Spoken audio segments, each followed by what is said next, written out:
জিতে গেল বুবলি। 2020 সালে প্রথম সন্তান শেহজাদ খান বীরকে জন্ম দিয়েছিলেন।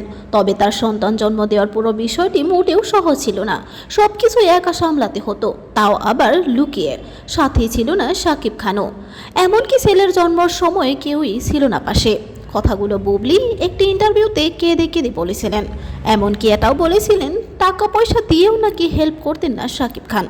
তবে সেসব এখন অতীত। দ্বিতীয়বারের মতো মা হতে চলেছেন বুবলি। তার মা হওয়ার গুঞ্জনে উত্তাল নেট দুনিয়া। তবে তিনি কিছুই না জানালেও তার ঘনিষ্ঠজন ঠিকই জানিয়েছেন মা হতে আবারও আমেরিকায় যাচ্ছেন বুবলি, আর সাথেই যাবেন স্বামী শাকিব খানও। মিডিয়াতে সবাই কমেন্ট করছেন বুবলি জিতে গেল আবারও সে পুরো পরিবার সহ স্বামী সন্তান সবকিছুই পেল। সন্তানের জন্ম দিতে আমেরিকা যাচ্ছেন বলে নতুন সিনেমার শুটিংও বন্ধ রেখেছেন বুবলি। সন্তান জন্ম দেওয়ার পরে আবারও শুরু করবেন নতুন করে।